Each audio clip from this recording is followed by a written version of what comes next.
베팅은 이겼을 때는 정말 기분 좋고 짜릿하지만 실패했을 때 손실이 너무 크잖아요. 투자를 함에 있어서 그렇게 복권 긁는, 로또 긁는 투자를 할 필요가 있냐. 마음 편한 방법들이 세상에 얼마든지 존재하는데 워렌 버핏이 이야기했던 그 말 그대로잖아요. 투자의 첫 번째 원칙, 원금을 잃지 마라. 두 번째 원칙, 첫 번째 원칙을 기억하라. 원금을 잃지 않는 안정적 투자를 하면 복리 효과를 누릴 수 있는데 짜릿함을 쫓는 복권식 투자를 하면 수수료만 남한테 주는 꼴을 가져줄 때가 많다라는 말씀을 드리고 싶네요.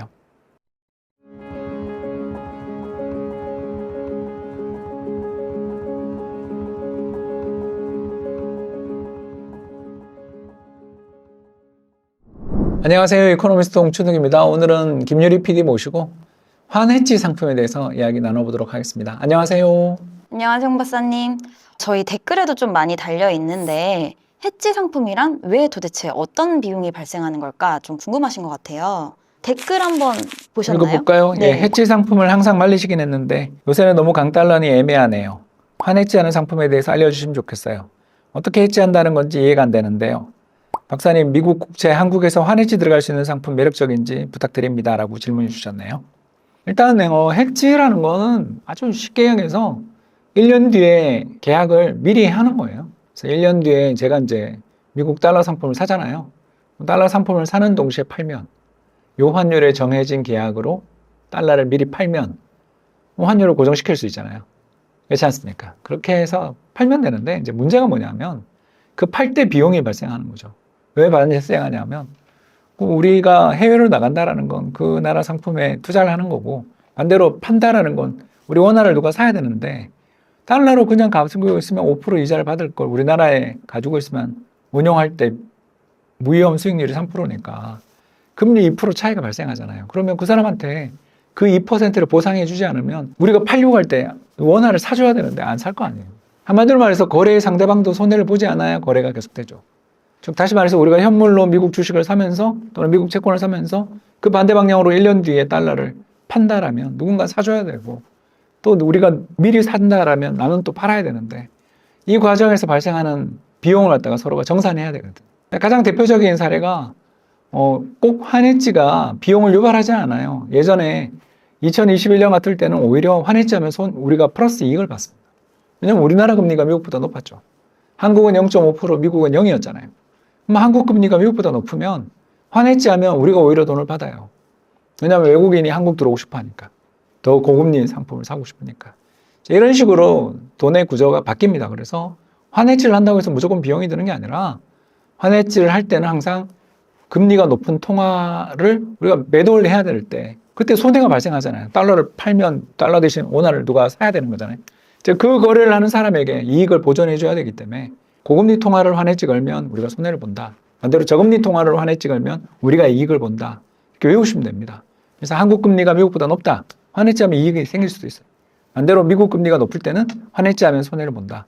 그래서 일본 엔이랑 미국 달러 환해지를 제가 그렇게 싫어하는 이유가 미국이랑 일본 금리 차이가 5% 나잖아요. 환해지 비용으로 5%를 내지 않으면 환해지가 안 되겠죠. 그래서 일본에 상장되어 있는 환해지되어 있는 미국 채권을 산다 이런 걸 이야기할 때 아니 금리 5%를 1년 동안 환해지 비용으로 5%를 지불하고 시작하는데 그게 무슨 채권 투자냐? 투기지.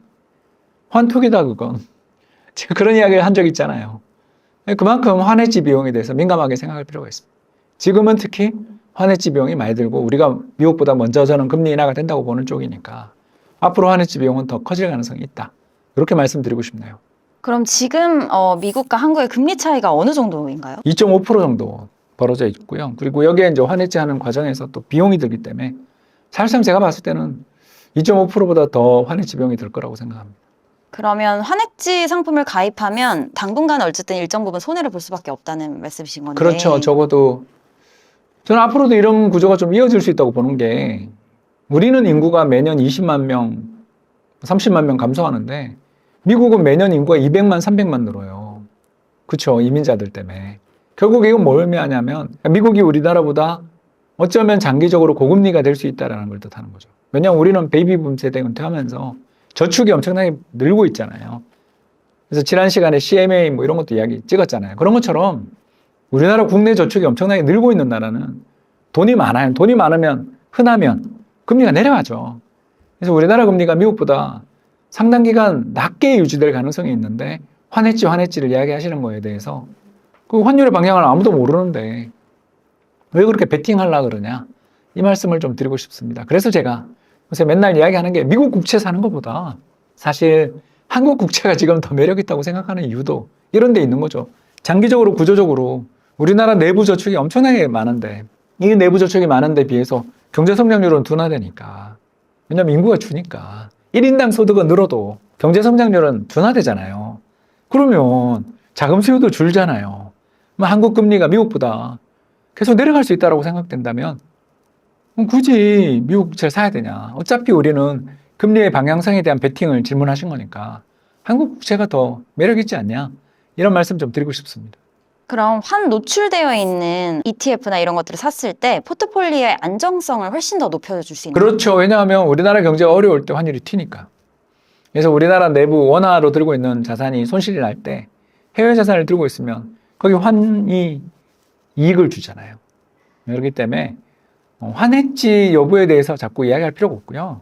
환해지는 기본적으로 하는 게 아니고요. 두 번째, 우리는 한국 사람은 원화 자산을 들고 있으니까 달러 자산을 보유하면서 환해지를 안 하면 자연스럽게 포트폴리오가 이렇게 안정적으로 움직이는, 그러니까 자연스러운 환해지, 내추럴 해지라고 저희가 부르는 그런 구조를 만들 수 있습니다. 지금 아무래도 환율이 좀 높아서 사람들이 우려하고 해지 상품들을 좀 선호하게 된 거 아닌가 싶은데요. 그럼 이런 환율 변동성이나 이런 고환율을 대비하기 위해서 어떤 자산군을 지금쯤 구비해야 될까요? 금, 달러, 엔 이렇게 보유하면 되죠. 그렇지 않겠습니까? 방향이 서로 다른 자산과 통화를 함께 보유하는 전략들이 제일 마음 편하죠. 최근에는 엔이 강세잖아. 그러면 엔 자산 보유하신 분들 좋았고, 얼마 전에는 인도 증시가 사상 최고치, 그러면 인도 루피 갖고 있는 사람 좋았고, 이런 식으로 어디 한 군데 방향에 베팅을 해서 우리 성공한 적도 없는데 왜 자꾸 베팅해서 이익을 벌려고 그러냐는 거죠. 베팅은 이겼을 때는 정말 기분 좋고 짜릿하지만 실패했을 때 손실이 너무 크잖아요. 왜 우리를 투자를 함에 있어서 그렇게 복권 긁는, 로또 긁는 투자를 할 필요가 있냐. 마음 편한 방법들이 세상에 얼마든지 존재하는데 안방에 큰 이익을 거두려고 그러다가 원금을 잃어버리면 워렌 버핏이 이야기했던 그 말 그대로잖아요. 투자의 첫 번째 원칙, 원금을 잃지 마라. 두 번째 원칙, 첫 번째 원칙을 기억하라. 원금을 잃지 않는 안정적 투자를 하면 복리 효과를 누릴 수 있는데 짜릿함을 쫓는 복권식 투자를 하면 수수료만 남한테 주는 꼴을 가져줄 때가 많다라는 말씀을 드리고 싶네요. 그럼 박사님께서 항상 말씀 주시는 투자 6분법은 어떤 식으로 환해지를 하나도 안 하고 서로 방향이 다른 자산 6개에 투자를 하는 거죠. 그래서 탈무드 투자법의 약간 변형인데요. 왜냐하면 우리나라에서 미국 리츠 투자할 만한 ETF를 못 찾아서 투자 6분법을 만들었는데요. 첫 번째가 한국 코플, 그리고 미국 소플, 여기 하면 3분의 1이 현금, 또 한국 코스피 200TR, 미국 S&P 500TR, 이러면 주식의 3분의 1, 그리고 HYG, 최근에 이제 우리나라에 상장된 미국 하이힐드 펀드, 그리고 더 나가서 KRX 금현물, 이렇게 투자를 하게 되면 이게 뭐 달러 강세가 오든 전쟁이 터지든 채권 금리가 오르든 내리든 그렇게 큰 타격받지 않으면서 안정성이 높은 포트폴리오를 구축할 수 있고, 또 연한산 복리 수익률, 물론 이제 이게 앞으로 몇 프로가 될지는 모르지만 그래도 한 5, 6% 이상은 나오지 않겠나. 물론 이제 6개나 트레이딩을 하느라고 고생은 좀 해야 되지만 그래도 너무 자주 하지 않고 1년에 한 번만 추가 납입할 때 리밸런싱 한다는 생각으로 투자하시면 좋은 포트가 되지 않을까 생각합니다. 참 오늘 환해지 이야기하다가 투자 6분법까지 왔는데요. 하나만 외우시면 됩니다. 고금리 통화를 해지하고 싶으시면 고금리 통화에 투자하려면서 해지하면 비용이 든다. 저금리 통화에 투자하면서 해지하면 돈이 안 들고 오히려 이익이 생길 수도 있다. 그런데 너무 그렇게 베팅하지 말자. 뭐 그렇게 가격의 방향을 베팅합니까? 그냥 환을 다변적으로 노출시켜서 자연스러운 내추럴 해지를 하셨으면 하는 바람을 갖고 오늘 방송 찍었습니다. 경청해 주셔서 대단히 감사합니다.